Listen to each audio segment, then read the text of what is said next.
ప్రియ దేవుని బిడ్డలారా, బైబిల్ చదవటం వినటం వల్ల మనలో విశ్వాసం పెరుగుతుంది. మన మార్గానికి త్రోవ చూపుతుంది. సమస్త జనులను శిష్యులనుగా చేయుడి మత్తయి 28:19 వచనంలో దేవుని వాక్యం తెలియచేస్తోంది. తెలుగు బైబిల్స్ను ఆర్ఆర్కే మూర్తి గారు రీసెర్చ్ చేసి విశ్లేషణ చేసిన బైబిల్లోని ప్రతి అధ్యాయాలను వచనాలను వరుస క్రమంలో అనగా ఆదికాండం నుండి ప్రకటనా గ్రంథం వరకు ఇవ్వబడుతుంది. ప్రతి ఒక్కరూ ఆధ్యాత్మికంగా విశ్వాసంలో బలపడి మీ జీవితంలో ఎదుర్కొంటున్న సమస్యల నుండి విడుదల పొందండి. ప్రతి ఒక్కరూ మీ దీవెన టీవీని సబ్స్క్రైబ్ చేసి ఈ వాక్యాన్ని లైక్ చేసి మీ మిత్రులకు బంధువులకు షేర్ చేయండి. దేవుని సువార్తను ప్రకటింపబడుటలో మీరు పాలిభాగస్తులు కండి. సామెతల గ్రంథం 25వ అధ్యాయం మొత్తం ధ్యానించబోతున్నాము. ఈ గ్రంథంలో ఇది 2వ భాగం. ఇవన్నీ సొలొమోను సామెతలే. అయితే వీటిని సేకరించిన వారు ఎవరనుకున్నారు? హిజ్కియా రాజు, అతని సేవకులు. యూదా రాజైన హిజ్కియా సేవకులు సొలొమోను సామెతలను ఎత్తి రాశారు. సంగతి మరుగు చేయటం దేవునికి ఘనత. సంగతులను శోధించటం, పరిశోధించటం రాజులకు ఘనత. మనము దేవుని వాక్యాన్ని పరిశోధించాలి. వాక్యంలో ఎన్నో మర్మాలున్నాయి. పరిశుద్ధాత్మ వెలుగులో మనం దేవుని వాక్య సత్యాలను పరిశోధించాలి. రాజులు పరిశోధకులను ప్రోత్సహించాలి. బైబిల్ మర్మాలను మనకు బయలుపరిచేవాడు పరిశుద్ధాత్మే. యోహాను సువార్త 5వ అధ్యాయం 39వ వచనం అంటోంది, లేఖనములందు నిత్య జీవము కలదని తలంచుతూ వాటిని పరిశోధిస్తున్నారు. అవే నన్ను గూర్చి సాక్ష్యమిస్తున్నాయి అన్నాడు యేసు. 2 తిమోతి 2వ అధ్యాయం 15వ వచనంలో పౌలు హెచ్చరిక, దేవుని ఎదుట యోగ్యునిగాను సిగ్గుపడనక్కరలేని పనివానిగాను సత్యవాక్యము సరిగా ఉపదేశించేవానిగా నిన్ను నీవే దేవునికి కనపరుచుకోవడానికి జాగ్రత్తపడు. ఇది సత్యవాక్యం. మనం వాక్య సత్యాలు వింటున్నాము.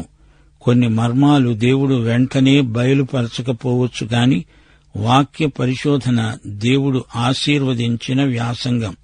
యెషయా గ్రంథం 55వ అధ్యాయంలో దేవుడు అంటున్నాడు, ఆకాశములు భూమికి పైన ఎంత ఎత్తుగా ఉన్నాయో మీ మార్గముల కంటే నా మార్గములు, మీ తలంపుల కంటే నా తలంపులు అంత ఎత్తుగా ఉన్నవి.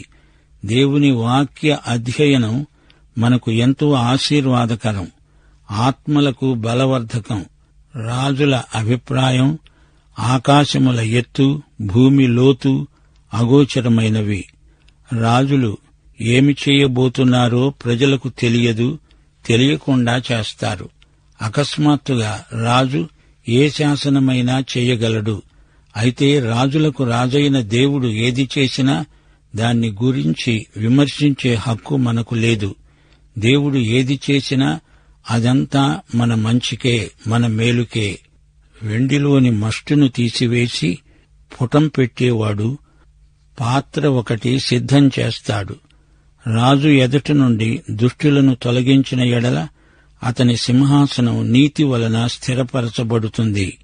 వెండిలో మస్టు తొలగించడం ఎంత ముఖ్యమో రాజుగారి ఎదుట నుండి దుష్టులను ఏరి పారేయడం అంత ముఖ్యం. నైతికంగా రాజు బలవంతుడై ఉండాలి, లేకపోతే అతని సింహాసనం నిలవదు. రాజును పెడతోవ పట్టించే మంత్రులు రాజ్య పతనానికి కారకులవుతారు. రాజు ఎదుట డంబము చూపవద్దు, గొప్పవారున్న చోట నిలువవద్దు. నీ కన్నులు చూచిన ప్రధాని ఎదుట ఒకడు నిన్ను తగ్గించటం కంటే ఇక్కడికి ఎక్కి రమ్మని అతడు నీతో చెప్పడం నీకు మేలు కదా. యేసు ప్రభువు పరిసయ్యులను గద్దిస్తూ అగ్రపీఠాలను కోరేవారిని ఉద్దేశించి అన్నాడు. లూకాసు వార్త 14వ అధ్యాయం 7 నుండి 10వ వచనం వరకు. పిలువబడిన వారు భోజన పంక్తిలో అగ్రపీఠాలు ఏర్పరచుకోవడం చూచి ప్రభువు ఈ ఉపమానం చెప్పాడు. నిన్ను ఎవరైనా పెండ్లి విందుకు పిలిచినప్పుడు అగ్రపీఠం మీద కూర్చోవద్దు. ఒకవేళ నీకంటే ఘనుడు అతని చేత పిలువబడగా నిన్ను అతణ్ణి పిలిచినవాడు వచ్చి ఇతనికి చోటు ఇవ్వు అని నీకు చెప్తాడు. అప్పుడు నీవు సిగ్గుపడి కడపటి చోట్లో కూచుంటావు. అయితే నీవు పిలువబడినప్పుడు నిన్ను పిలిచినవాడు వచ్చి, స్నేహితుడా, పైచోటికి వెళ్ళు అని నీతో చెప్పేలాగున నీవు వెళ్లి కడపటి చోటున కూర్చో. అప్పుడు నీతో కూడా కూర్చున్న వారందరి ఎదుట నీకు ఘనత కలుగుతుంది. ఈ సామెతను నిర్లక్ష్యం చేసి కొందరు అవమానం పాలయ్యారు. ఎవరూ ఆహ్వానించకుండానే వెళ్లి అగ్రపీఠం మీద కూర్చుంటారు. ఇలాంటి నాయకులు అడపాదడపా మనకు సమకాలీన సమాజంలో ఎదురవుతూ ఉంటారు. త్వరగా పైకి ఎక్కిపోదామని తాపత్రయపడతారు. క్రైస్తవ సేవకులకు ఇలాంటి వైఖరి తగదు. దేవుడు ఇలాంటి మనస్తత్వాన్ని ఆమోదించడు. సామెతలు 25వ అధ్యాయం 8వ వచనం నుండి, ఆలోచన లేకుండా వ్యాజ్యమాడటానికి పోవద్దు. నీ పొరుగువాడు నిన్ను అవమానపరచి దాని అంతమందు నువ్వేం చేస్తావు అని కవ్విస్తూ అంటాడేమో. ఈ సామెత శిష్యత్వానికి సంబంధించింది. శిష్యత్వానికి శిష్యుడు వెల చెల్లించి తీరాలి. ఆరంభ శూరత్వం అవమానానికి దారితీస్తుంది. అనాలోచితంగా వ్యాజ్యంలో ప్రవేశించవద్దు. అనాలోచితమైన పని ఏదైనా మధ్యలో ఆగిపోతుంది. అది నీకెంతో అవమానం. నీ సాక్ష్యం బలహీనమవుతుంది. లూకాసు వార్త 14వ అధ్యాయం 31-32 వచనాలు.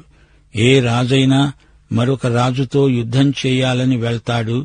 తన మీదికి 20,000 మందితో వచ్చేవాణ్ణి 10,000 మందితో ఎదిరించడానికి శక్తి తనకు కలదో లేదో అని కూర్చుండి మొదట ఆలోచించడా? చాలినంత శక్తి లేని ఎడల అతడు ఇంకా దూరముగా ఉన్నప్పుడు రాయబారము పంపి సమాధానపడాలని చూస్తాడు గదా. వెల చెల్లించలేనప్పుడు విరమించుకోవటం మంచిది. మొదలుపెట్టి మధ్యలో ఆపేస్తే నలుగురిలో నగుబాట్లవుతుంది. రాజైన యోషియా కాలంలో జరిగిన సంఘటన 2 రాజులు 23వ అధ్యాయం 28 నుండి 30వ వచనం వరకు. యోషియా దినములందు ఈజిప్టు రాజైన ఫరో నెకో అష్షూరు రాజుతో యుద్ధము చేయడానికి యూఫ్రటీసు నది దగ్గరికి వెడుతూ ఉండగా తనను ఎదుర్కొన వచ్చిన రాజైన యోషియాను మెగిద్దో దగ్గర కనుగొని అతణ్ణి చంపాడు. అతని సేవకులు అతని శవమును రథము మీద ఉంచి మెగిద్దో నుండి యెరూషలేమునకు తీసుకొని వచ్చి అతణ్ణి పాతిపెట్టారు. యోషియా మంచి రాజు. ఇతని ద్వారా యూదా రాజ్యంలో గొప్ప ఉజ్జీవం వచ్చింది. అయితే అతడొక తెలివి తక్కువ పని చేశాడు. దాని మూలకంగా గొప్ప నష్టం వాటిల్లింది. ఫరో నెకో ఈజిప్టు రాజు. అతడు యుద్ధానికి సన్నద్ధుడై బయలుదేరాడు. యుద్ధం ఎవరితో? యోషియాతో కాదు, అష్షూరు రాజుతో యుద్ధం చేయవలసి ఉంది. కాని అనాలోచితంగా తొందరపడి యోషియా ఫరో నెకోను ఎదుర్కొన్నాడు. ఫరో నెకో అన్నాడు, నేను నీతో యుద్ధం చేయడానికి రాలేదే. అయినా యోషియా మొండిగా యుద్ధానికి తలపడ్డాడు, ఓడిపోయాడు. మెగిద్దో అనే చోట యోషియా ప్రాణాలు కోల్పోయాడు. సమయాన్ని, తన శక్తి సామర్థ్యాలను చూచుకోకుండా మూర్ఖంగా యుద్ధానికి తలపడి పెద్ద తప్పు చేసిన వాడయ్యాడు. ఈ సామెత మనకు ఇదే సత్యం నేర్పుతున్నది. పొరుగువానితో వ్యాజ్యమా? పరుని గుట్టు బయట పెట్టవద్దు. వినేవాడు నిన్ను అవమానపరుస్తాడేమో. ఈ విధంగా నీకు కలిగిన అపకీర్తి ఎన్నటికీ పోదు. పొరుగువాని లోపాలను ఇతరులకు చెప్పి ప్రచారం చేయకూడదు. ఏదైనా చెప్పదలుచుకుంటే నేరుగా అతని వద్దకు వెళ్లి చెప్పెయ్యి. 11వ వచనం, సమయోచితముగా పలుకబడిన మాట చిత్రమైన వెండి పళ్ళెములో ఉంచబడిన బంగారు పండ్ల వంటిది. ఇశ్రాయేలు దేశంలో నారింజ పండ్లు విస్తారంగా పండుతాయి. నారింజ పండు చూడ్డానికి ఎంతో అందమైనది. బంగారు వన్నె కలిగి ఆకర్షణీయంగా కనపడుతుంది. సొలొమోను కాలంలో పాలస్తీనాలో నారింజ పండ్లు ఎంతో విస్తారం. సమయోచితమైన మాటలు వెండి పళ్ళెములో బంగారు పండ్ల వంటిది. నీవు పలికే ప్రతి మాట సందర్భశుద్ధి గలదై పరిస్థితులకు చక్కగా సరిపోయేలాగా ఉండాలి. ఇలాంటి మాటలే ఎప్పుడూ మనం చెప్తుండాలి. ఏమి చెప్పాలి అనేది తెలిసిన వాడే నిజమైన జ్ఞాని. కొన్నిసార్లు ఏమీ అనకుండా మౌనంగా ఉండిపోవడమే మేలు. వెండి పళ్ళెములోని బంగారు పండ్లలాగా మన మాటలు ఆకర్షణీయమై ధ్వనించాలి. ప్రజలు మన మాటలను కృతజ్ఞతతో స్వీకరిస్తారు. బంగారు కర్ణభూషణమెట్టిదో, అపరంజి ఆభరణమెట్టిదో, వినేవాని చెవికి జ్ఞానము గల ఉపదేశకుడు అట్టివాడే. బంగారు కమ్మలు, ఆభరణాలు స్త్రీలకు అలంకారాలు.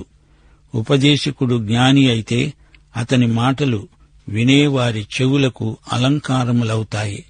నమ్మకమైన దూత తనను పంపేవారికి కోతకాలపు మంచు చల్లదనము వంటివాడు. తన యజమానుల హృదయాన్ని తెప్పరిల్ల చేస్తాడు. హెర్మోను కొండ మీది నుండి వచ్చే మంచు ఎంతో చల్లదనాన్నిస్తుంది. నమ్మకమైన దూత అలాంటి ప్రభావాన్నే చూపెడతాడు.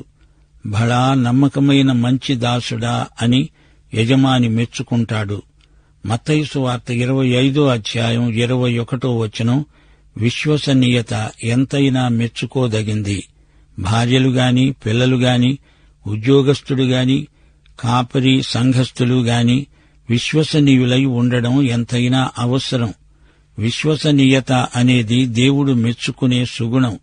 14వ వచనం, కపట మనస్సుతో దానమిచ్చే డంబాచారి వర్షము లేని మబ్బును గాలిని పోలి ఉన్నాడు.